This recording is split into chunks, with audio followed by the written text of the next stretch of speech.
Boa tarde, pessoal. É sempre bom a gente estar aí vendo a cara de todo mundo. Sejam muito bem-vindos. Aí eu preparei uma sessão iconográfica aí até um pouquinho extensa. Então, quem quiser pode abrir o microfone e fazer uma pergunta, ou a gente vai nessa interatividade aqui para a gente ver qual é o diagnóstico de vocês. Tá ok? Então, vamos começar. Para a gente não perder muito tempo. Qual é o diagnóstico de vocês?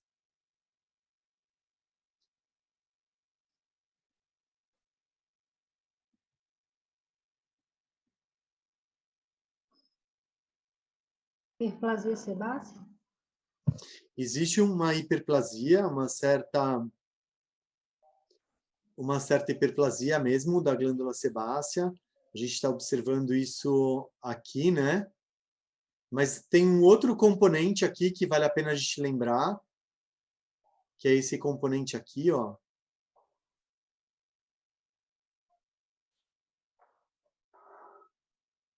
Isso vai demonstrando que a lesão ela tem um componente verrucoso, papilomatoso.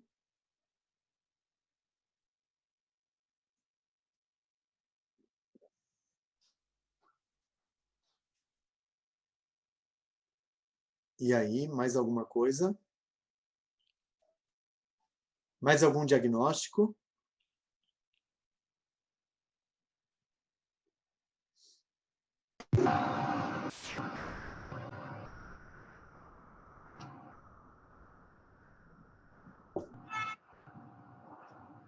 Uma outra característica dessa lesão é a presença dessas células apócrinas. Isso deve fazer parte do diagnóstico dessa lesão. Adolescente? Estou numa aula, mano. Ah, tá. Neve sebácea? Tem algo para de semana?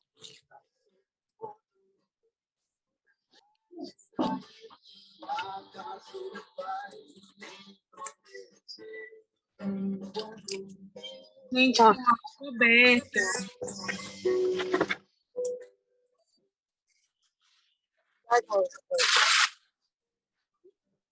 Uma rosca. Ó, tá boa fresquinha, cara. Tira o áudio, galera. A aula do Zoom ela tem essa coisa, né? Então, galera, vamos desligando os microfones. Quem quiser dar opinião pode apertar a tecla Space aí do teclado e falar, ou do celular liberar o microfone. Então, vamos lá nessa lesão, uma lesão que tem a papilomatose, a hiperplasia das glândulas sebáceas, a presença da glândula apócrina, e a gente vai ter aqui o nevo sebáceo de Addison. Qual o seu diagnóstico?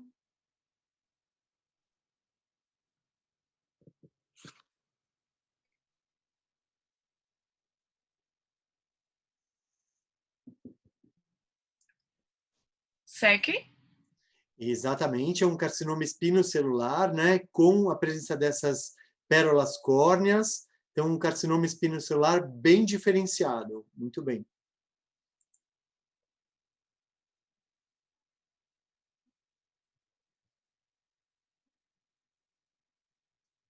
Qual o diagnóstico?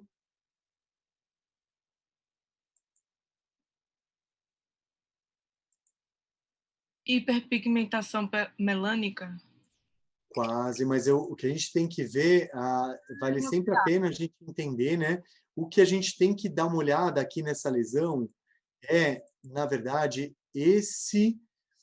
essa característica aqui desse tumor epitelial que vai ligar um infundíbulo do pelo ao outro infundíbulo do pelo. E esse tumor, formado por umas células de aspecto mais claro, ele vai emitir alguns septos que se anastomosam com a epiderme.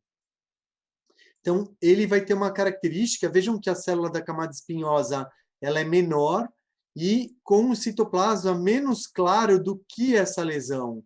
Então, ele vai ter uma célula com um citoplasma amplo, claro, rico em glicogênio, que forma esse tumor praticamente paralelo aqui à epiderme, mandando esses septos que anastomosam, ligando um infundíbulo ao outro, e esse é o tumor do infundíbulo folicular.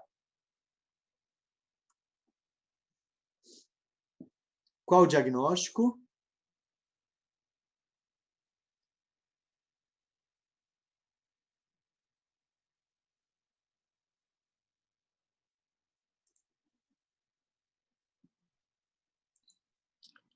Leishmaniose. Isso mesmo, leishmaniose. E agora?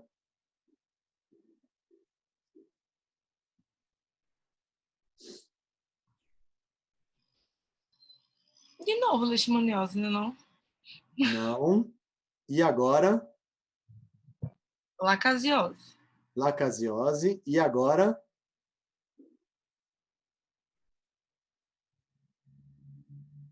Criptococose. Criptococose. Então, a gente tem aqui 4 lesões aí diferentes, formada por bolinhas ou bolotas de tamanhos diferentes. Então, vamos observar aqui, ó, a leishmaniose, ela tem essa característica. A estrutura da leishmania leva o núcleo dela para a periferia. Então, é como se fosse um microplasmócito, né? Então, eu vou ter aí uma bolinha que o núcleo dela, ela vai ser deslocado ali para a periferia. Deu para perceber isso, né? Então, isso é a leishmaniose. Olha o que aconteceu na próxima lesão, que tem estruturas que são bolinhas, também muito pequenas, tanto quanto a leishmania, mas a gente tem uma quantidade maior dessas bolinhas e observa que essa bolinha, ela vai ter a bolota mais escura dela no centro. Ó. Então, sempre que eu observo uma bolinha mais escura, eu vejo um halo claro ao redor. Estou falando de quem? Histoplasmose. Histoplasmose, exatamente. Então, na leishmaniose, a gente não veria isso aqui, ó, que é as bolinhas escuras no centro desse alinho claro. Vejam que na leishmaniose, o pontinho escuro está sempre deslocado para a periferia.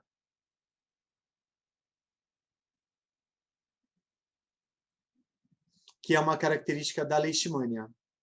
E aqui o histoplasma capsulatum. Aqui, como já foi dito, né, uma lacasiose, onde a gente vai ter aquela forma de contas, de colar, né, de contas, e a gente também não tem muita variação de tamanho dessas bolotas, né? Então, essa é uma característica que a gente viu ali também na histoplasmose. Mas observem que ele vai ter esse aspecto catenulado, que é uma característica da lacasiose, ou lobomicose ou doença de Jorge Lobo. E aqui, a criptococose, onde eu vejo essa grande cápsula gelatinosa ao redor da levedura. Tá? Então, o tamanho delas é muito variado, né? Eu vou ter lesões pequenas, né? Fungos de tamanho pequeno, tamanho médio e tamanho grande. Tá? Então, essa é uma característica da criptococose. Muito bem. Qual o diagnóstico?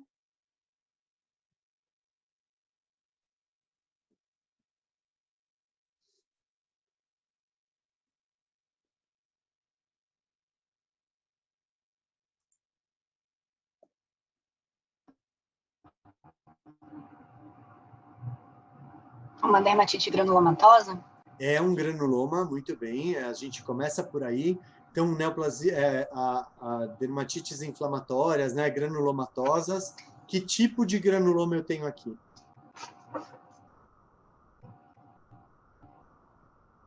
A gente tem um granuloma empaliçada, um granuloma tuberculoide, um granuloma sarcoídico ou um granuloma de corpo estranho?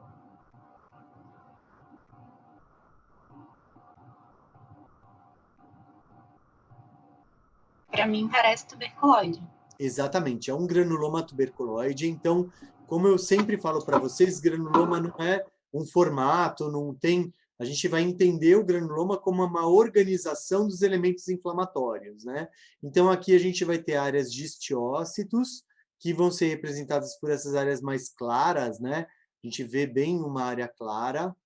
e misturado com eles a gente vai ter áreas de linfócitos e a gente vai ter a fusão, esse granuloma aqui, logo ele vai estar fundido com esse outro, e por isso a gente vai vendo esse aspecto de histiócitos, linfócitos, histiócitos, linfócitos. Então, a gente vai vendo o aspecto do granuloma do tipo tuberculoide.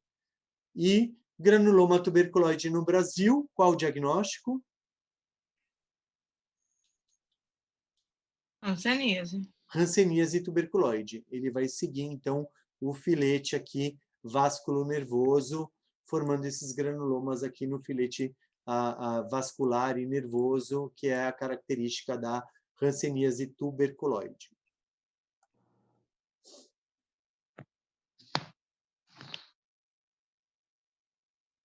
Qual o diagnóstico?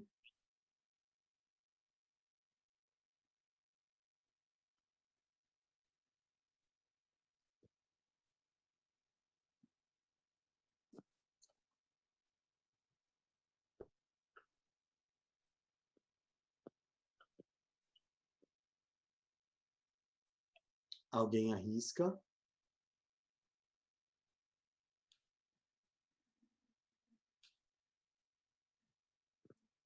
Então, vejam que eu tenho aqui um aspecto de fragmentação desse material,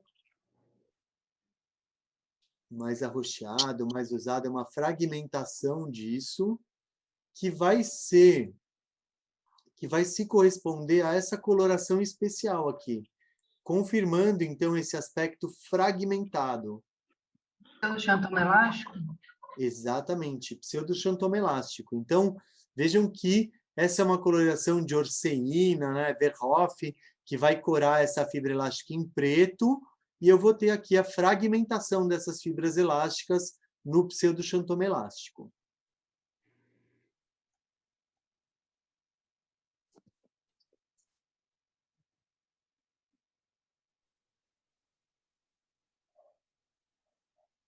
Qual o diagnóstico?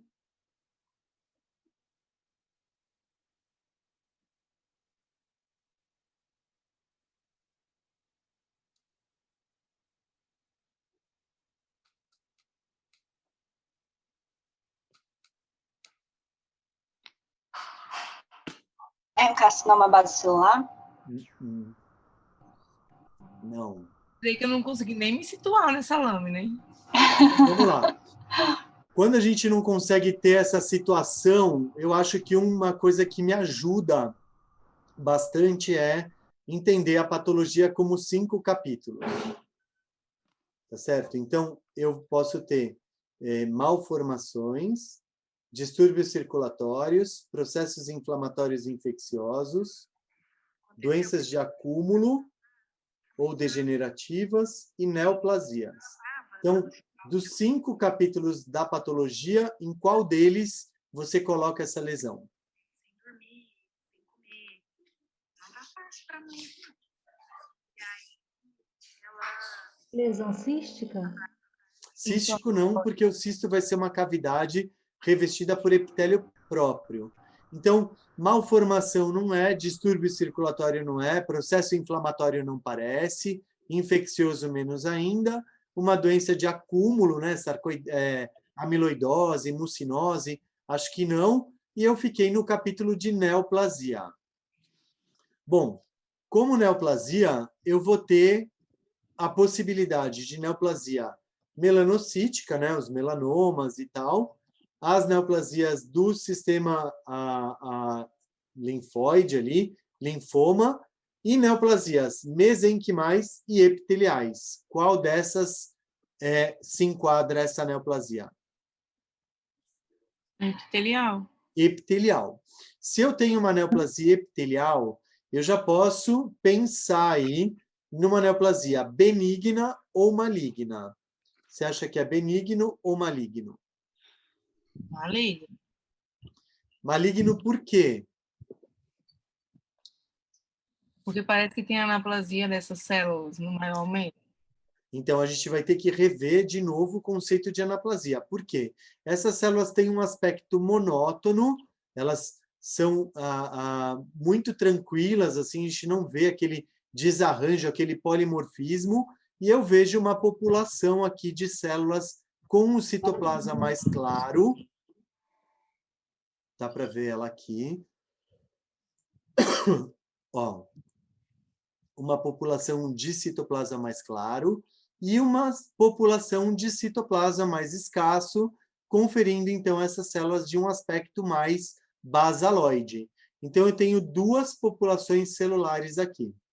E aí eu esqueci, realmente, de uma neoplasia epitelial que faz isso, essa projeção ó, arredondada, muito tranquila para derme, composta dessas células que vão fazer parte da diferenciação pilar da bainha do pelo.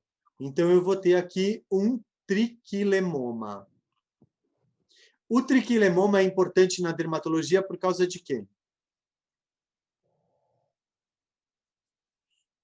Síndrome de Cowden. Síndrome de Cowden. Então, sempre é uma boa pedida a gente estudar a histologia de tumores que estão relacionados com coisas que a gente pode, como dermatologista, ajudar, auxiliar o paciente aí, por exemplo, num diagnóstico de uma neoplasia de mama precoce. Qual o diagnóstico?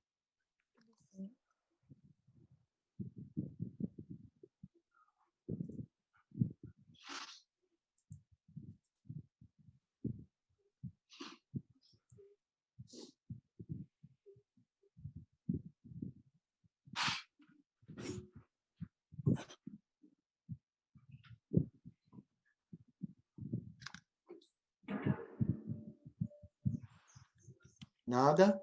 Psicoepitelioma? Não.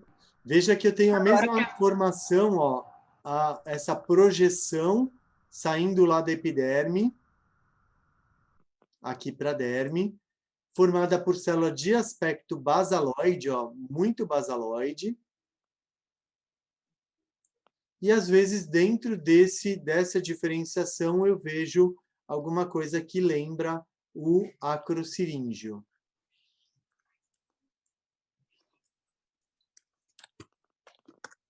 Esse é um tumor com diferenciação écrina, que é o poroma écrino propriamente dito. E aqui do lado, eu posso observar o tumor do ducto dérmico, que é uma proliferação dessas células sudoríparas aí do ducto, que vai trazer, vai desembocar na epiderme, dando origem, então, ao poroma écrino propriamente dito. Qual o diagnóstico?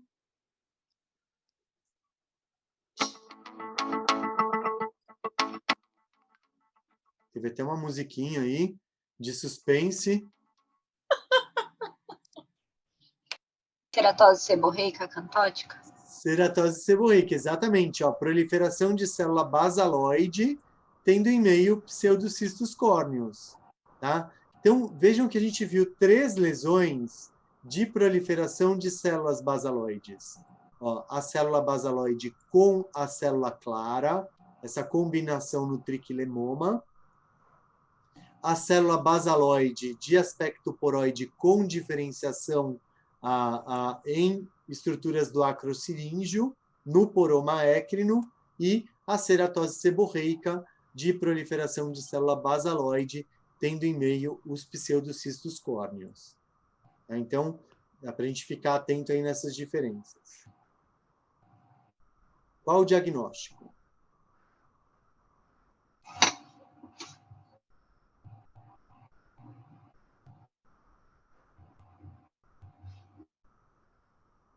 Linfoma?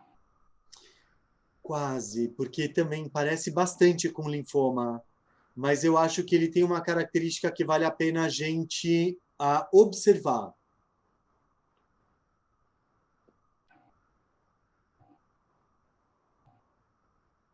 É muito parecido com linfoma porque ele não forma nada, né? Ele não forma bloco, ele não forma nada. Então, é uma tumoração muito arroxeada. Essa é uma característica dessas células. Elas conferem essa coloração a azulada, arroxeada da neoplasia. Uma outra característica que vale a pena pontuar nesse tumor é esse padrão de célula, nem todas, mas a gente vai ver em algumas células esse pontinho preto.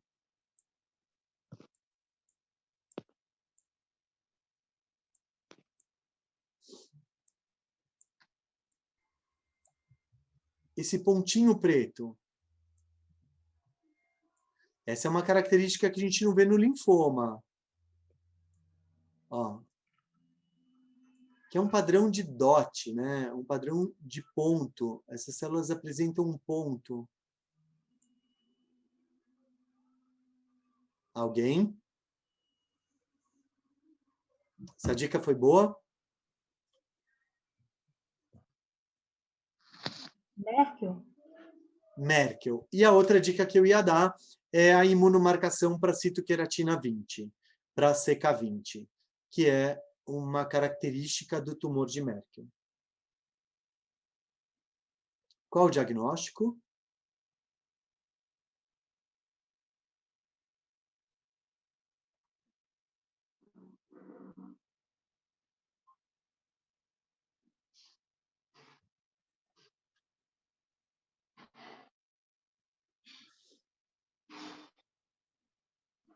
Angioqueratoma? Angioqueratoma, muito bem. Vale a pena lembrar que essas estruturas vasculares aqui, essas dilatações vasculares, elas estão intimamente relacionadas com a epiderme.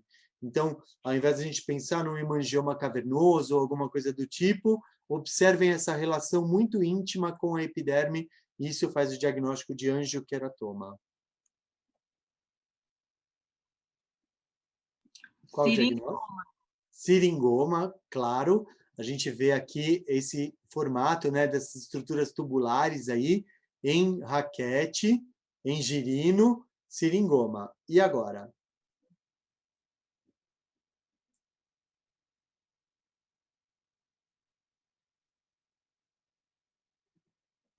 Hoje você está inspirado, hein?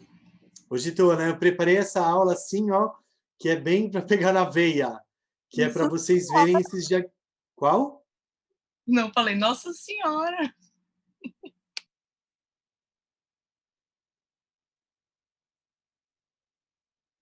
Mas dá para ver os pseudocistos córneos, ou, Isso desculpa, é uma... pérola córnea.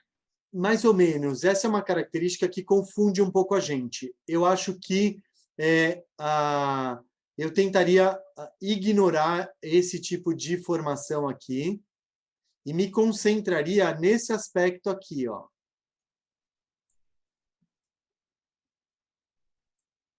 Você acha que é benigno ou maligno? CBC infiltrativo? CBC infiltrativo. Quase.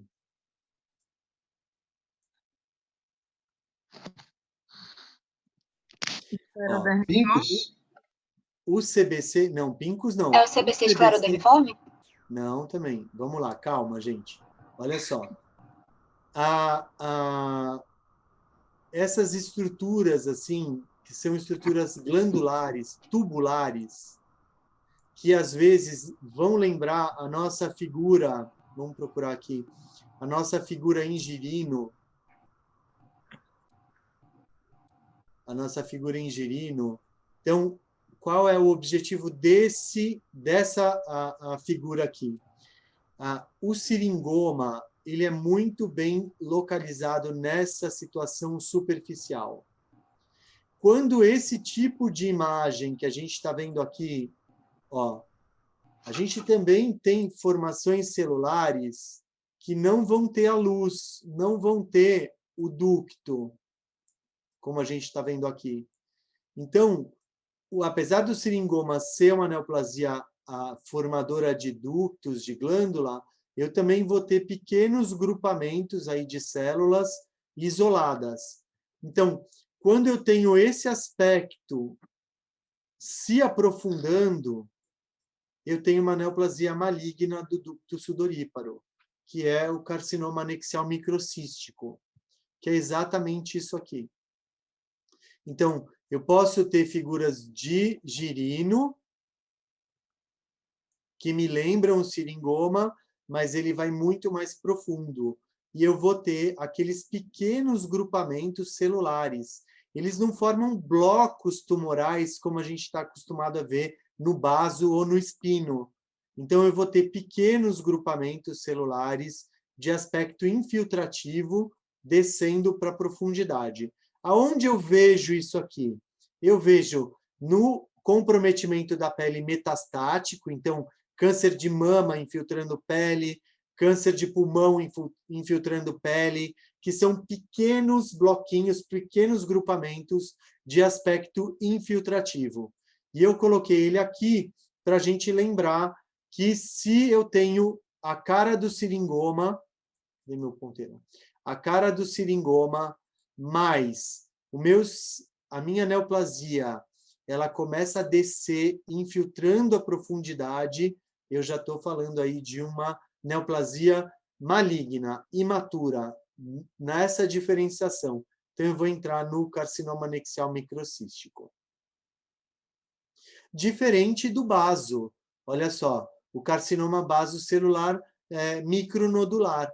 Então, vejam que são pequenos blocos mesmo de células ali que vão tendo esse aspecto infiltrativo, e não células isoladas ou pequenos grupamentozinhos, como a gente viu aqui, ó.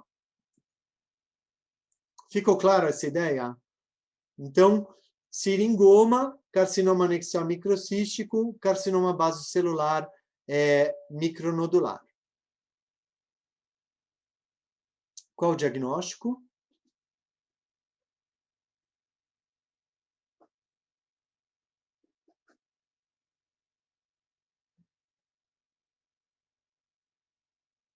Demorou.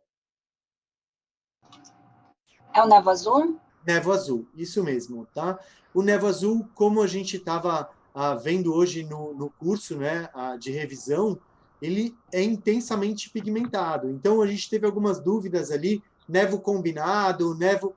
Lembra que o nevo azul, ele sempre vai ter esse jeitão aí, muito pigmentado. As células chama atenção a quantidade de melanina que a gente vai ter aí no nevo azul.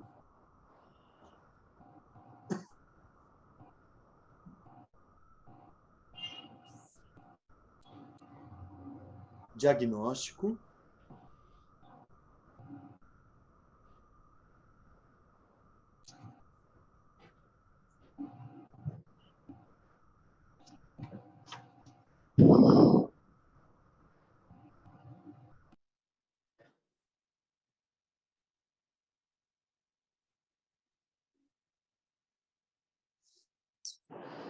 Melanoma-in-situ? Não. Oi? Mãe, botou aqui nessa gaveta. E o carimbo também. Aí você faz um rabisco. Achei que já era alguma alternativa aí para diferente do melanoma in situ. Ele pode confundir, aliás, vai ser o diagnóstico diferencial mais importante para vocês, o melanoma in situ. Porque aqui a gente vai ter o quê? Esse aspecto de disseminação pagetoide, né? São essas células isoladas no meio da epiderme. Então, na verdade, aqui é uma doença de Paget. Então, a dica que fica é sempre observar a camada de células basal da epiderme, né, da camada de células basais da epiderme, e o melanoma ele vai nascer aqui ao longo da camada de células basais e vai ter a disseminação pagetoide. Então, aqui é o diagnóstico diferencial mais importante, que é a doença de Paget.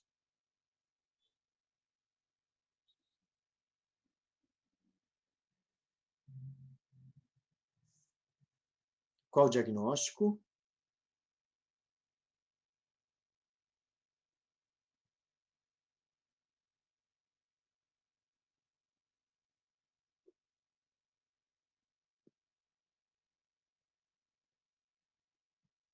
Tumor glómico? Qual? Tumor glómico? Não. Lembra que a gente está falando aqui de uma grande bola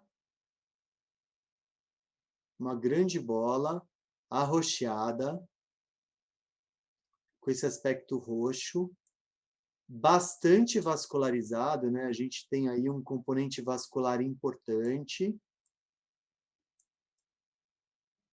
E aí a dica que eu dou para vocês é sempre que a gente tem essa bolota grande, observar ao redor, porque o tumor glômico ele pode apresentar uma grande bolota mesmo, mas eu vou ter aqui aquela disposição clássica do manguito ao redor de uma lacuna vascular.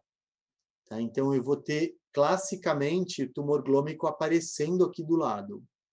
Então, eu estou tendo aqui uma daquele tumor que é caracterizado por isso, uma grande bola roxa ali, com bastante componente vascular. É o espiroadenoma écrino. E agora? Chivanoma.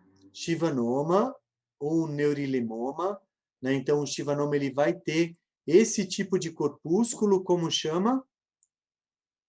Verocai. Exatamente, o corpúsculo de Verocai é esse capricho, né, no alinhamento dos núcleos e o prolongamento citoplasmático aqui para o interior, estão formando esses desenhos assim de prolongamento citoplasmático, que é uma característica do chivanoma. Qual o diagnóstico?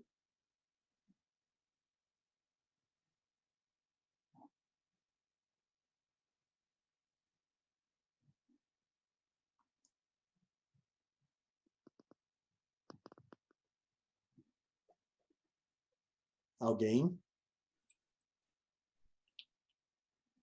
Parece células névicas. Bem Isso epiteliosa. Eu acho que isso é possível, a gente ter essa memória afetiva aí dessa célula aparecer mesmo, a célula névica, mas está errado. Vejam esse capricho aqui que a gente não vai ter no nevo, que é, olha só esse alinhamento de células aqui. Ó.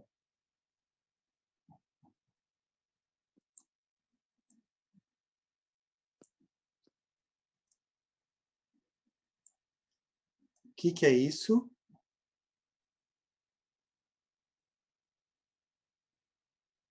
É Merkel de novo?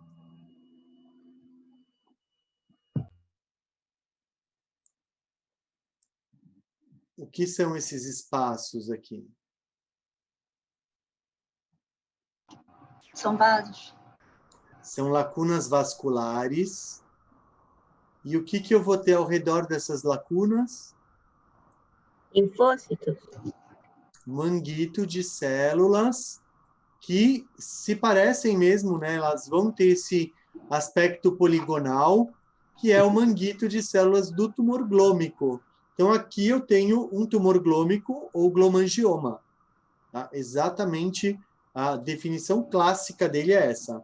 Lacunas vasculares circundadas por essas fileiras aí de células alinhadas, que são as células glômicas. Qual o diagnóstico?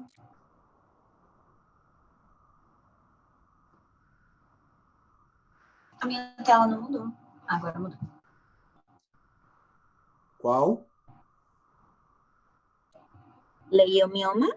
Leiomioma, isso mesmo, o leiomioma ele tem essa característica, né, de formar um feixe muito longo.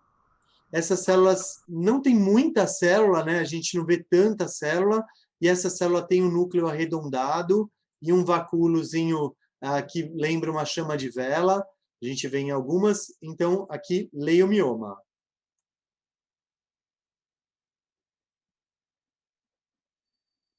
Qual o diagnóstico?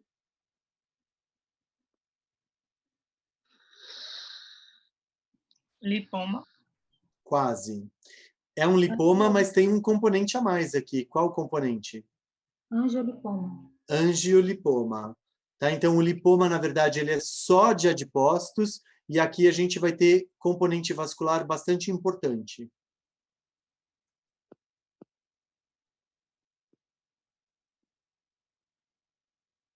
Qual o diagnóstico?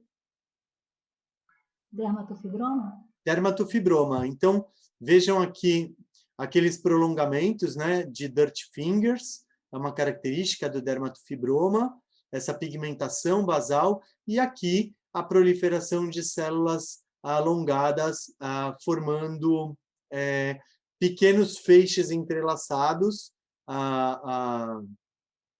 pequenos feixes entrelaçados. Então, aqui o dermatofibroma. Alguém percebeu aí nessa sequência uma característica desses tumores? Células fusiformes. Glomus não é fusiforme. Lipoma não é fusiforme. Espiroadenoma não é fusiforme. E esses são. Qual é a relação deles? Espiroadenoma, chivanoma, glomus, leiomioma, angiolipoma e dermatofibroma. Os tumores dolorosos? Tumores dolorosos. Então, sempre vale a pena também, no nosso estudo, dar uma olhada nisso, sabe? Tumores que são aglomerados ali numa categoria única. São tumores que podem ter esse componente clínico de dor. Qual o diagnóstico?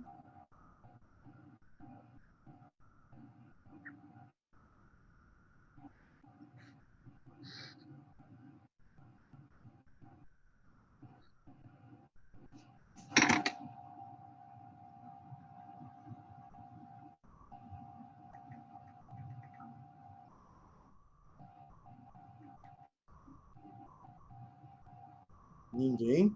Seringoma condroide? Seringoma condroide, isso mesmo, seringoma condroide.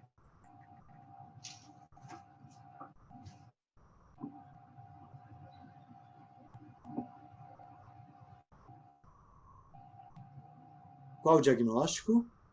Jesus.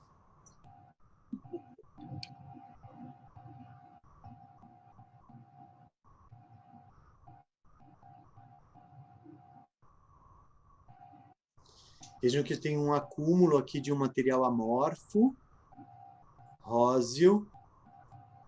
Esse material ele foi corado por uma coloração especial, ganhando esse aspecto alaranjado. Amiloidose? Exatamente, substância amiloide, né? E aqui aquele aspecto verde-maçã no microscópio de luz polarizada. Tá? Então, esse aqui é um diagnóstico de amiloidose.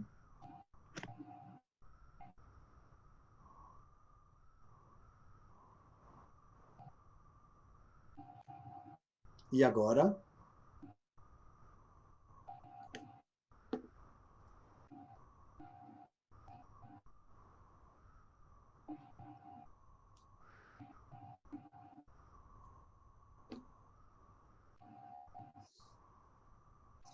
Olhem essas estruturas aqui, ó, que tem esse... Eu acho que elas assumem essa coloração meio caramelada, que é esse castanho meio caramelado, que é uma característica da ocronose.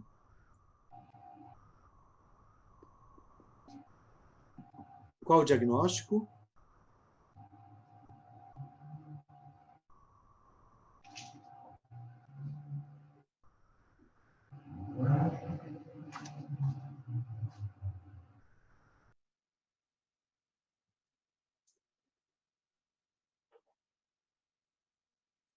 Mesma coisa, gente, ó. Observa, eu acho que essa estrutura, ela tem essa cor caramelo, tá vendo? Isso me chama muito a atenção. Não é um amarelo, não é um castanho da melanina, e ele tem... a gente vai ver no livro que a ocronose ela vai estar como cacho, penca de banana, mas eu nunca vi tão bom assim para estar essa descrição. Mas vejam que a gente vai ter esse aspecto da pigmentação, que é um marrom da cor do caramelo. Veja na outra lâmina, vou apagar a minha anotação para vocês fixarem essa cor. Tá vendo? É uma cor, não é castanho da melanina, da incontinência pigmentar, do névoa azul. A gente vê uma coisa meio brilhante ali, lembrando o caramelo. A Ocronose. segunda foto está bem melhor. A segunda está bem melhor mesmo, mas a gente nunca sabe a qualidade da foto que vai estar lá. Então, veja que parece uma coisa rígida e que brilha e que tem essa coloração castanha. Lembrando, quando a gente faz aquele caramelo de calda de açúcar, lembrando esse aspecto que ele fica brilhando. Essa tá um caramelo nítido, né? Nítido mesmo. Então, mas guarda essa ideia, porque a ocronose, para mim, ela não segue esse formato de penca de banana que é descrito nos livros. Tá? Então, vamos lembrar desse pigmento meio caramelizado. Um caramelo de sorvete caiu. É tipo isso. Qual o diagnóstico aqui?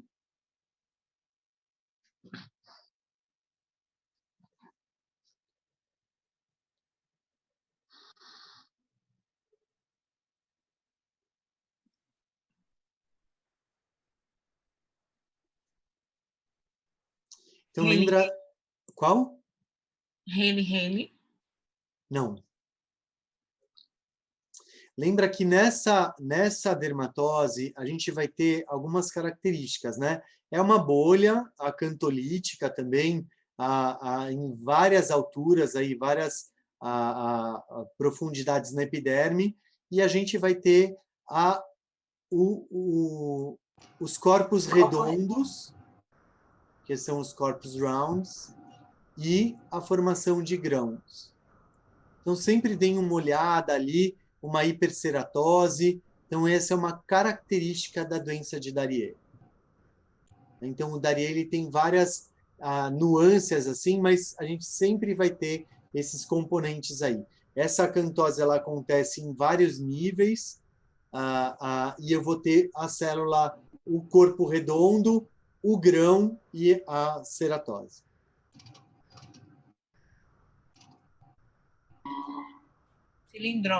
Cilindroma típico. A gente viu uma vez, né, as peças de quebra-cabeça, essa zona de membrana basal fortemente eosinofílica.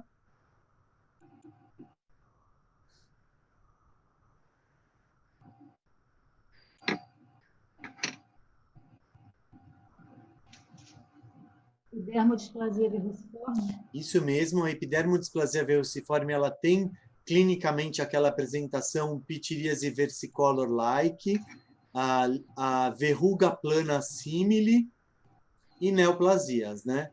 Aqui um carcinoma baso, um carcinoma espinocelular. Histologicamente, a gente vê essas células aqui vacolizadas, com grânulos grosseiros, que é a característico da epidermodisplasia verruciforme.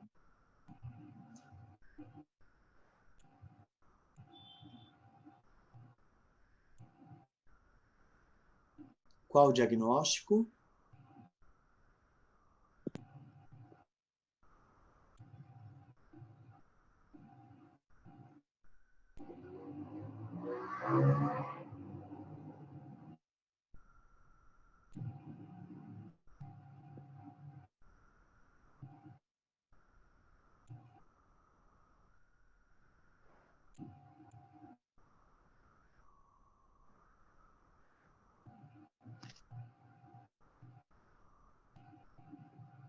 Alguém?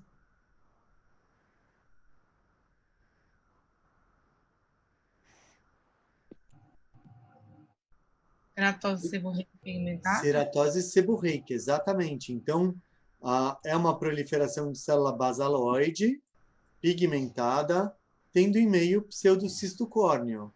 Tá? Então, essa é a definição de ceratose seborreica. Tá? Então, a ceratose seborreica.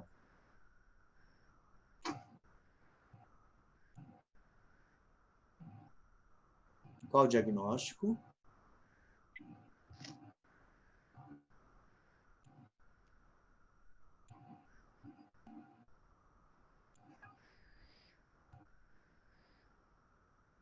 Melanoma? Melanoma, tá? Então, melanoma acral lentiginoso, né? Ele tem essa proliferação contínua de melanócitos aí atípicos, e aqui a gente vê, ó, já no menor aumento, essa proliferação, e às vezes com áreas de invasão na derme. Tá? Então, melanoma acral.